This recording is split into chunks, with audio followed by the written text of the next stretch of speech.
Okay, सो आज हम discuss करेंगे ईएमए के बारे में कि ईएमए बेसिकली होती क्या है और इसको यूज़ करके हम कैसे प्रॉफिटेबल ट्रेडर बन सकते हैं और कैसे अपनी एक अच्छी स्ट्रेटजी क्रिएट कर सकते हैं, ठीक है? तो ईएमए को मोस्टली लोग क्रॉसओवर के लिए यूज़ करते हैं, बट आज हम क्रॉसओवर से हट के कुछ चीज़ों को यूज़ करेंगे, ठीक है? वीडियो स्टार्ट करने से पहले मैं आपको बताता चलूँ कि मैंने एक ट्रेडिंग कोर्स क्रिएट किया है, ठीक है? इसके अंदर मैं आपको बेसिक लेवल से लेकर एडवांस लेवल तक ट्रेडिंग सिखाऊंगा। ट्रेडिंग की हिस्ट्री से लेकर एक प्रॉफिटेबल ट्रेडर कैसे बनना है, आपको ईच एंड एवरीथिंग इसमें गाइड की जाएगी। अगर आप इसको बाय करना चाहते हैं तो इसकी प्राइस जस्ट $10 है। अगर आप में से कोई इंटरेस्टेड है, कोर्स बाय करना चाहते हैं, तो डिस्क्रिप्शन में आपको हमारा व्हाट्सएप नंबर मिल जाएगा, आप उस पर मैसेज करके कोर्स बाय कर सकते हैं। तो सबसे पहले हम देख लेते हैं कि ईएमए होती क्या है, लेकिन उससे पहले मैं आपको बताऊं कि ईएमए को आपने चार्ट पे कैसे ऐड करना है। आपने इंडिकेटर के सेक्शन में है ना, यहाँ पे आप सर्च करेंगे ईएमए मूविंग एवरेज एक्सपोनेंशियल, ठीक है? आपने इस पे क्लिक करना है। आपके चार्ट पे एक लाइन ऐड हो जाएगी इस तरह, जैसे कि मेरे व्हाइट और येलो है ना, आपके ब्लू कलर की लाइन ऐड हो जाएगी। आपने यहाँ पे इंडिकेटर्स की सेटिंग्स में जाना है। यहाँ पर स्टाइल में जाके आप उसका कलर और उसकी थिकनेस चेंज कर सकते हैं और यहाँ पे आके आप उसके नंबर चेंज कर सकते हैं। यहाँ पे आपके बाय डिफ़ॉल्ट 9 लिखा होगा, ठीक है? हम फिलहाल अभी के लिए इसको 50 कर देते हैं, ये 50 के ईएमए है, ठीक है? और देन आपने अगेन इंडिकेटर के सेक्शन पे आना है, ईएमए सर्च करना है मूविंग एवरेज एक्सपोनेंशियल, ठीक है? और यहाँ पे नेक्स्ट ईएमए के का कलर चेंज करके थिकनेस सेम रखनी है और उसको 200 9 से छोड़ के 9 से चेंज करके 200 कर देना है, ओके? देन आपके पास चार्ट पे कुछ इस तरह की 2 ईएमएज़ आ जाएँगी, ठीक है? अब ईएमए बेसिकली करती क्या है? ईएमए जो है आपको प्रीवियस कैंडल्स को ऑब्ज़र्व करके बताती है कि मार्केट में नेक्स्ट जो है वो क्या ट्रेंड हो सकता है, मार्केट की नेक्स्ट मूवमेंट क्या हो सकती है, ठीक है? अगर मैं अभी आपको यहाँ पे 200 की ईएमए रिमूव करके दिखाऊँ 50 की ईएमए। अब देखिए मार्केट जब भी ईएमए के क्रॉस करके ईएमए से ऊपर जाती है, अप ट्रेंड शुरू हो जाता है। जैसे ही उसको क्रॉस करके नीचे आती है तो डाउन ट्रेंड शुरू हो जाता है। ऐसे ही पीछे है, जैसे क्रॉस करके ऊपर आई अप ट्रेंड शुरू हो गया और जैसे ही क्रॉस करके नीचे आई डाउन ट्रेंड शुरू हो गया, ठीक है? तो ये बेसिकली ट्रेंड को आइडेंटिफाई करने के लिए हम ईएमए को यूज़ कर रहे होते हैं। और 50 की ईएमए है जो है, हमें वो प्रीवियस 50 कैंडल्स का डाटा दे रही होती है और 200 की ईएमए हमें प्रीवियस 200 कैंडल्स का डाटा दे रही होती है, ठीक है? अब हर बंदा अपनी स्ट्रेटजी के अकॉर्डिंग डिफरेंट ईएमए यूज़ कर रहा होता है, बट अभी हम मोस्टली जो क्रॉसओवर के लिए यूज़ की जाती है वो होती है 50 और 200 की ईएमए, ठीक है? अब क्रॉसओवर कैसे होता है? क्रॉसओवर में ये होता है कि जब 200 की ईएमए क्रॉस करके 50 की ईएमए से नीचे आ जाती है, जैसे यहाँ पर उसने क्रॉस किया यहाँ पे, ठीक है? तो प्राइस अप चली जाती है, मार्केट में अप ट्रेंड शुरू हो जाता है, ठीक है? और जैसे ही जो प्राइस है सॉरी ईएमए है 200 की, वो क्रॉसओवर करके ऊपर आ जाती है 50 की ईएमए से, ठीक है? तो प्राइस यहाँ से नीचे गिरना शुरू हो जाती है, प्राइस डाउन ट्रेंड में आ जाती है, ओके? तो ये देखने में तो बहुत ज़्यादा सिंपल है कि यार जैसे ही क्रॉसओवर हुआ बाय कर लिया, क्रॉसओवर हुआ सेल कर दिया। तो इसमें इतना मसले वाली क्या बात है? यही तो सबसे मसले वाली बात है कि सबको नज़र आ रहा होता है ये क्रॉसओवर, तो क्या चीज़ आपको मार्केट से स्टैंड आउट करेगी कि लाइक सारे जो बड़े इंस्टीट्यूट्स हैं, सारे बड़े जो ट्रेडर्स हैं, उनको सब कुछ उनको ये चीज़ नज़र आ रही होगी, उनको पता है कि यार यहाँ पे सबने बाय करना है, तो हमें तो यहाँ पे मैनिपुलेशन करनी है, तो वो मैनिपुलेशन करेंगे तो उनका फ़ायदा होगा ना, ठीक है? तो अगर आप यहाँ पे बाय कर लोगे और आपका at the end stop loss Hunt हो जाएगा तो फ़ायदा नहीं है, ठीक है? और सेकंड चीज़ ये भी है कि कोई भी इंडिकेटर हो, कोई भी इंडिकेटर होता है जो वो साइडवेज़ मार्केट में काम नहीं करता। ये देखिए जैसे यहाँ पे साइडवेज़ मार्केट में हमें पता ही नहीं है कि मार्केट ने ऊपर जाना है, नीचे जाना है, क्रॉसओवर हो रहे हैं, अजीब-सी सिचुएशन बन रही है। यहाँ पे भी क्रॉसओवर हुआ, मार्केट ऊपर नहीं गई, मतलब अजीब-सी सिचुएशन बन जाती है। तो हमने सबसे पहली तो चीज़ ये है कि जब भी यहाँ पे वो अपना कंसोलिडेशन हो, तो हमने ट्रेड नहीं करना, ठीक है? इंडिकेटर बेस्ड बता रहा ठीक है? और उसके अलावा सेकंड फिलहाल हमने क्रॉसओवर को यूज़ नहीं करना, हम अभी यूज़ करेंगे ईएमए को 50 की ईएमए को यूज़ करेंगे, ठीक है?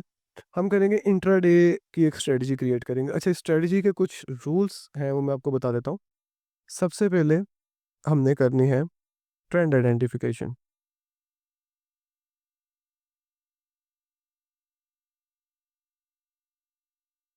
ट्रेंड आइडेंटिफिकेशन करनी है कि हमारा फिलहाल अभी अप ट्रेंड चल रहा है या डाउन ट्रेंड चल रहा है। सेकंड हमने ड्रॉ करनी है सपोर्ट एंड रेजिस्टेंस, ठीक हो गया? देन हमने देखना है सपोर्ट एंड रेजिस्टेंस फ्लिप, मतलब सपोर्ट टूट के रेजिस्टेंस में कन्वर्ट हुई हो, एसआर फ्लिप, अगर आपको सपोर्ट रेजिस्टेंस का नहीं पता तो मैंने अभी प्रीवियस एक वीडियो अपलोड की हुई है, मैं यहाँ पे मेंशन भी कर दूंगा, आप इस वीडियो के बाद उसे देख सकते हैं। ओके, देन फोर्थ हमने देखना है ईएमए सपोर्ट एंड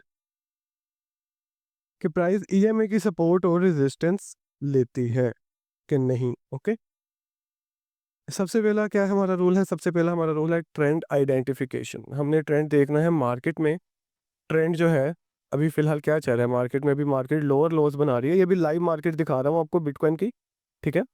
हम प्रीवियस चार्ट का एनालिसिस नहीं कर रहे, लाइव चार्ट का एनालिसिस कर रहे हैं। मार्केट लोअर लोज बना रही है, और एक ट्रेंड आइडेंटिफिकेशन करने का आसान तरीका ये होता है कि अगर मार्केट 50 की ईएमए से नीचे है तो मींस मार्केट डाउन ट्रेंड में है, अगर मार्केट 50 की ईएमए से ऊपर है तो मींस अप ट्रेंड में। अभी फिलहाल मार्केट 50 की ईएमए से नीचे है, डाउन ट्रेंड में है, ठीक है। तो अभी हमारे पास ट्रेंड कंफर्मेशन हो गई है कि मार्केट डाउन ट्रेंड में है, इसका मतलब हमने सेल की अपॉर्चुनिटीज ढूंढनी है, ठीक है।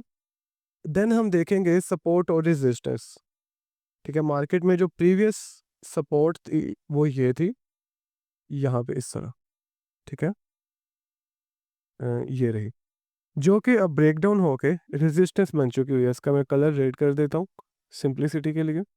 ओके, यहाँ पर अगर आप देखें तो उसने अपनी सपोर्ट को तोड़ा है और इसको यहाँ पे रेजिस्टेंस में कन्वर्ट कर दिया। अब हमने क्या करना है, हमने वेट करना है प्राइस अपने इस लेवल पे आती है, ठीक है, इस लेवल पे आती है, और साथ थर्ड सपोर्ट रेजिस्टेंस फ्लिप भी हो गया हमारा, तीन स्टेप्स हो गए। चौथा होगा ईएमए की सपोर्ट और रेजिस्टेंस। ओके, अब वो कैसे होगा, जब ईएमए हमें यहाँ पे इस लेवल पे रेजिस्टेंस देने लग जाएगी, प्राइस भी इस लेवल पे होगी, ईएमए भी इस लेवल पे होगी, हमारे पास यहाँ पता लग जाएगा कि यार हमारे पास एक ये स्ट्रॉन्ग रेजिस्टेंस लेवल है।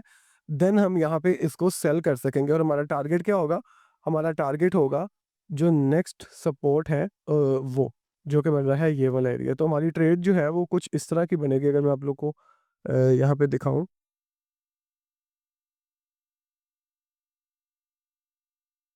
यहाँ पे हमारी ऑलमोस्ट बाइंग होगी, या सॉरी सेलिंग, ये हमारा स्टॉप लॉस होगा, और ये हमारा टेक प्रॉफिट होगा, सिंपल, ठीक है। और ये 3:9 की ट्रेड है, और ये बड़ी अच्छी ट्रेड बन रही है, ठीक है।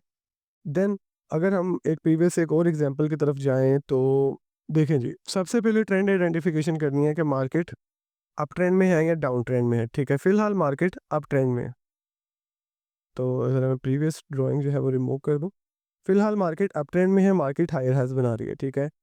मार्केट के अंदर अब जो रीसेंट सपोर्ट बन रही है वो बन रही है ये, मार्केट के अंदर पहले ये रेजिस्टेंस थी, टूटी और सपोर्ट बनी, देन अगेन मार्केट इसको रीटेस्ट करने के लिए आई। अब सपोर्ट रेजिस्टेंस स्लिप भी हो गया, हमने सपोर्ट रेजिस्टेंस भी ड्रॉ कर ली।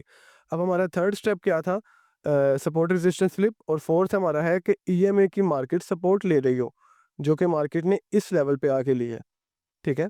इस लेवल पे आके मार्केट ने सपोर्ट लिया, एंट्री हमने लेनी है यहाँ पे इस सपोर्ट एरिया के ऊपर, ठीक है। नेक्स्ट जो हमारा टारगेट होगा वो हमारा रेजिस्टेंस होगा, ठीक है।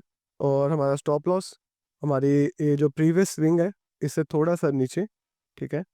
तो यहाँ पर भी देखें तो हमें एक अच्छी ट्रेड मिल गई है 2:7 की, तो मेरे ख्याल से ये एक डिसेंट स्ट्रेटजी है। बट हाँ, बात ये है कि कोई भी स्ट्रेटजी होती है, ज़रूरी नहीं होता कि उससे आपको डेली बेसिस पे ट्रेड्स मिले या दिन में 4-4 5-5 ट्रेड्स मिले, ठीक है, ऐसा नहीं होता। आपको ट्रेड हंट करनी पड़ती है, अगर आपको इस एक पेयर में ट्रेड नहीं मिल रही है आप दूसरे पेयर में जा सकते हैं, ठीक है।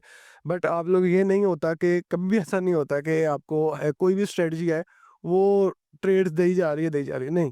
आपको ट्रेड्स फाइंड करनी पड़ती हैं, क्वालिटी ट्रेड्स फाइंड करनी पड़ती हैं, कभी भी आपने ओवर ट्रेडिंग की तरफ नहीं जाना। और इस स्ट्रेटजी को यूज़ करने से पहले भी आपने बैक टेस्टिंग लाज़मी करनी है। जो चीज़ें मेरे लिए वर्क कर रही हैं लाज़मी नहीं वो आपके लिए वर्क करें, ठीक है। आपके लिए हो सकता है कोई डिफरेंट चीज़ें वर्क करें, ठीक है। तो इसलिए आपने बैक टेस्टिंग एक दफ़ा लाज़मी करनी है, अगर आप उसके रिज़ल्ट से सैटिस्फाइड हों, देन आपने इसको अप्लाई करना है, ठीक है। उसके अलावा उम्मीद है आपको वीडियो अच्छी लगी होगी, दुआ में याद रखिएगा, अपना ख्याल रखिएगा। अल्लाह हाफ़िज़।